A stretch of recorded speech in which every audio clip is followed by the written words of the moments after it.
My guest, Lucia Tulumello, has plenty of experience to give us an insider's look at what goes on behind the phone, as it were, in the 911 dispatch center. Her book is called 911, What is Your Emergency? And Lucia, thanks for joining us. Thank you for having me. So some people might say, dealing with dire emergencies, you might prefer to forget that when you leave. But why did you think this was worth writing a book about?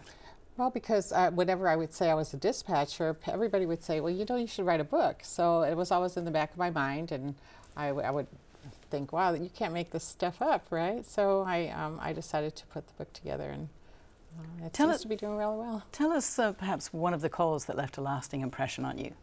Lasting impression?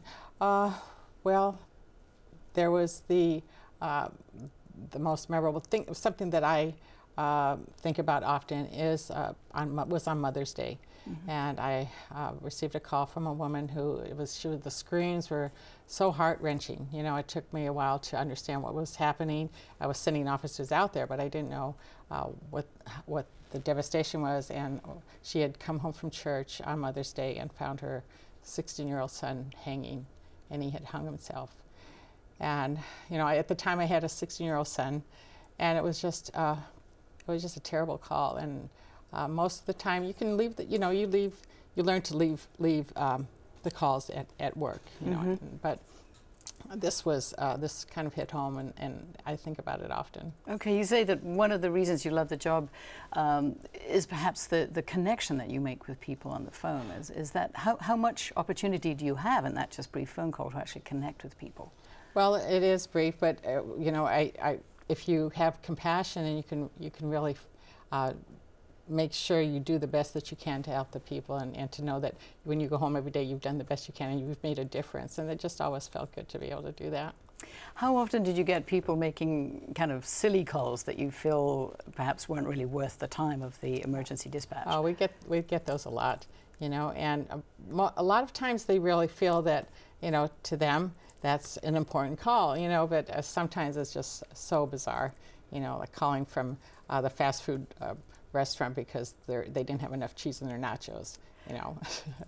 So what would you like people to know about emergency dispatch that perhaps you feel they don't understand? Okay, well, most people do call 911 when it really is an emergency, and what I tell people is don't hesitate to call. If you're not sure if it's an emergency or not, call. You know, because the dispatcher will tell you to call the non-emergency line if it's not. You know, because so many calls go unreported, or people think, well, they don't know if it's an emergency or not, and it really is. So if in doubt, call. The average person won't call for something ridiculous like that. Okay, but in general, the calls, I would imagine that would be a very stressful job. How did you deal with that stress daily?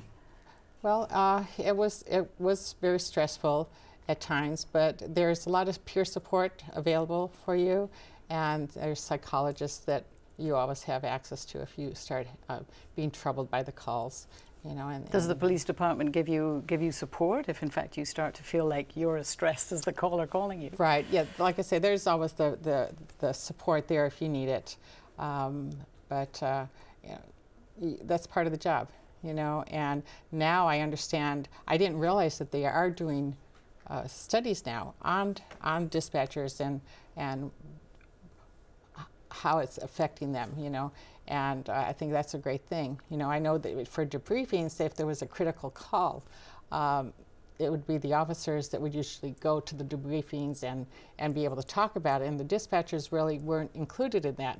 And a few years before I retired, they started being aware that you know, the dispatchers should be included, and that those kind of calls were something important for them. Did you feel that the way that you interacted with the caller actually could make a difference to the emergency? Yeah, oh yes. I'm a lot of times if they're really stressed or they're really frantic, which of course, you know, it's understandable, you just have to stay calm. And if you stay calm, then that tends to bring them down, you know, a little bit. But if you start getting, you know, riled up, then it just escalates. So. And after doing it for nearly 20 years, what's your impression of San Diegans and how they deal with emergency situations? I think San Diego is a wonderful city, and I think people really want to help, you know, and they don't turn their back. I know other cities you've heard of people just walking by when there's you know, someone laying on the street. And I found that San Diego, the people here are really friendly and really helpful and really want to, you know, do the right thing. Well, thank you very much for joining us. Thank you. Lucia Tulumello, and her book, is 911, What is Your Emergency, is available on Amazon, and signed copies are available at Barnes & Noble. Thank you so much for joining us. Thank you so much.